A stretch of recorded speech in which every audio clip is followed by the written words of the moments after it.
Les animaux nous révèlent aussi des vérités qu'on essaie de cacher. Bonjour à tous. Dans la première vidéo de cette série, je vais donner des arguments nouveaux à l'appui de mes affirmations sur la véritable localisation de la terre promise des Hébreux de la Bible, qui sont les Bantous d'Afrique.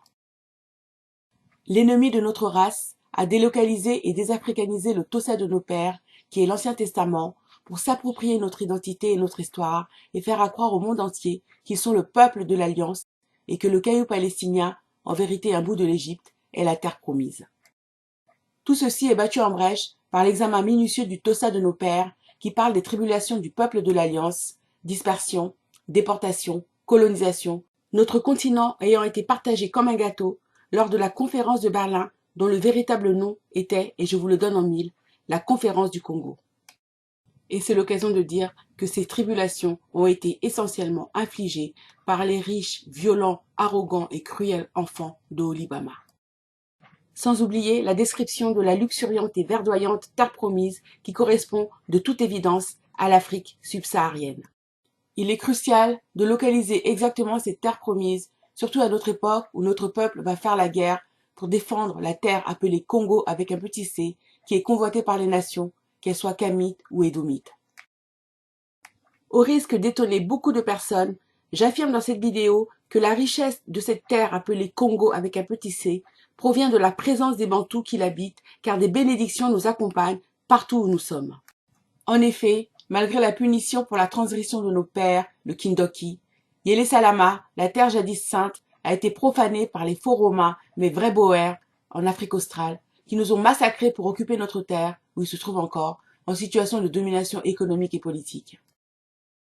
Ce grand cataclysme a entraîné la dispersion de notre peuple vers l'Afrique centrale où, deuxième grand cataclysme, une partie a été emmenée en déportation et l'autre partie, restée sur place, a subi la colonisation, troisième grand cataclysme pour notre peuple. Mais Tata Nzambe n'a pas voulu que tout son peuple périsse, mais qu'un reste subsiste pour la restauration qui approche. C'est pourquoi les nations n'ont été prospères que parce qu'ils ont exploité notre intelligence et notre force de travail par l'esclavage. C'est pourquoi les nations sont prospères parce qu'elles exploitent les terres où vivent les Bantous, qui sont extrêmement nourricières et regorgent de richesses minérales.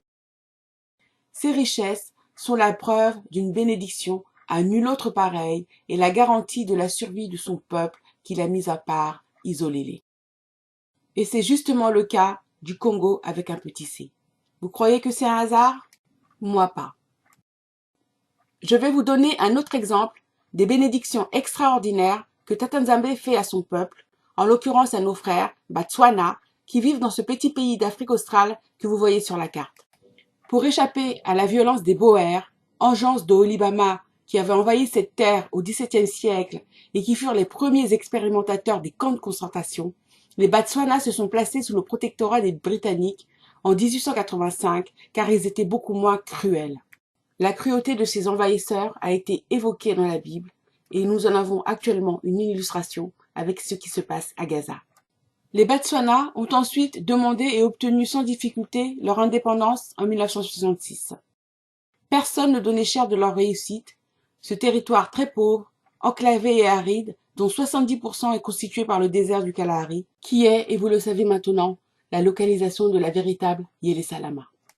Figurez-vous que très peu de temps après leur indépendance, ils ont découvert du diamant, ce qui a permis la prospérité et l'essor de cette nation, gouvernée par des dirigeants éclairés qui ont exploité cette richesse avec intelligence pour le bien de tout le peuple.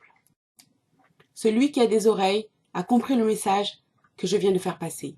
Et je précise que la capitale de cet État est Gaborone, nom qui ressemble beaucoup au territoire qu'on appelle Gabaon dans la Bible, n'est-ce pas?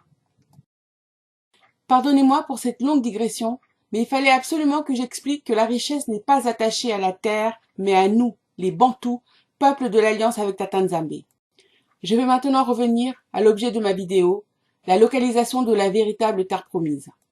Le Tossa de nos pères contient de nombreux indices pour nous aider à localiser cet endroit. J'en ai donné dans mes précédentes vidéos auxquelles je vous renvoie.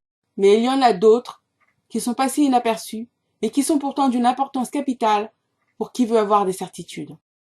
En effet, dans le Tossa de nos pères, nos prophètes ont évoqué le bestiaire qu'ils voyaient avant le premier grand cataclysme qui a affligé notre peuple, la destruction de Yélé Salama. Ces animaux évoqués dans le Tossa ne le sont pas pour rien et je vais vous le prouver. Le chacal est le premier animal qui nous indique la localisation de la terre promise. Je suis devenu le frère des chacals. Pour que tu nous écrases dans la demeure des chacals et que tu nous couvres de l'ombre de la mort. Ils seront livrés au glaive, ils seront la proie des chacals.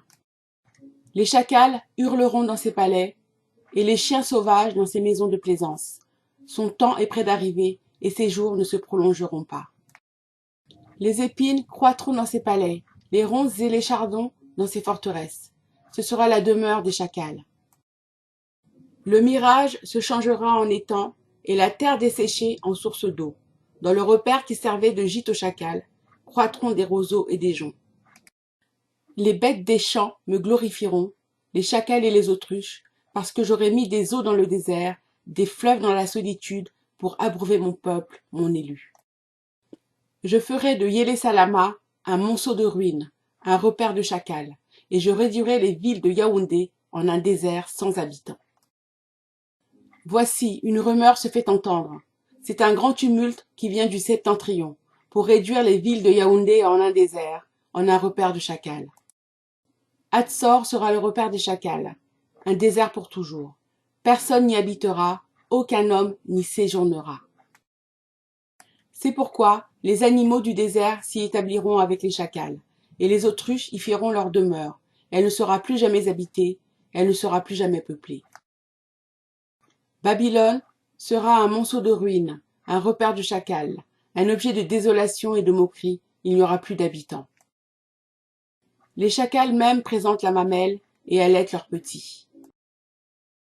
Et j'ai eu de la haine pour Esso, j'ai fait de ces montagnes une solitude, j'ai livré son héritage aux chacals du désert. Le deuxième animal qui nous indique la localisation de la véritable terre promise est l'autruche.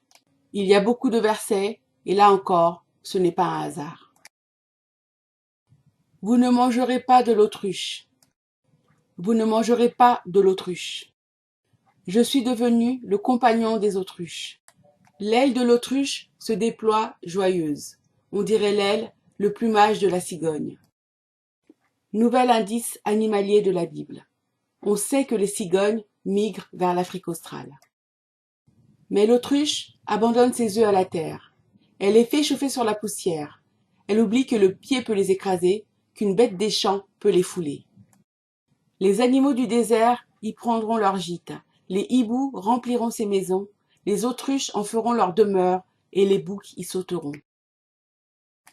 Les épines croîtront dans ses palais, les ronces et les chardons dans ses forteresses. Ce sera le repère des autruches. Les bêtes des champs me glorifieront, les chacals et les autruches, parce que j'aurai mis des eaux dans le désert, des fleuves dans la solitude, pour abreuver mon peuple, mon élu. C'est pourquoi les animaux du désert s'y établiront, et les autruches y feront leur demeure. Elle ne sera plus jamais habitée, elle ne sera plus jamais peuplée.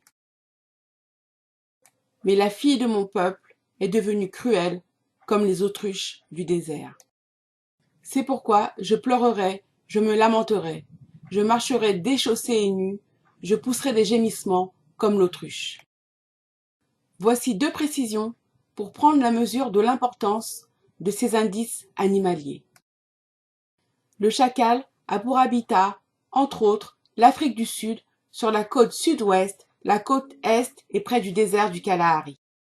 L'autruche est un animal endémique de l'Afrique du Sud, à tel point qu'une ville baptisée par les Boers au nom imprononçable qui s'affiche sur l'écran est connue comme étant la capitale mondiale de l'autruche. Or nous savons que les animaux emblématiques de cet immense territoire divisé en deux, qu'on appelle Congo avec un petit c, ne sont ni l'autruche, ni le chacal, mais l'okapi et le gorille. La plupart des versets que j'ai lus prophétisaient la dévastation de la terre promise et la désertification de Yélé Salama, notre ville sainte. Mais certains prophétisent la restauration qui vient. C'est dire l'importance vitale d'identifier l'endroit précis où le peuple sera protégé lors du jugement combien plus destructeur des nations de la terre par Tata Nzambe. Tous ceux qui s'entêtent à croire que cet immense territoire d'Afrique centrale appelé Congo avec un petit C et la terre promise, vont se sacrifier bêtement pour le défendre, alors que des foultitudes d'indices nous ramènent à l'Afrique australe, et j'espère vous avoir convaincu avec cette vidéo. Je m'arrête là, et que celui qui a des oreilles entende et en tire les conséquences pour sa vie. En espérant que vous me pardonnerez pour les bruits de piano que vous entendez dans le fond, mes filles étant en train de préparer leurs examens, je vous remercie pour votre écoute, pour vos commentaires, pour vos pouces en l'air et pour vos partages, et je vous dis à très vite.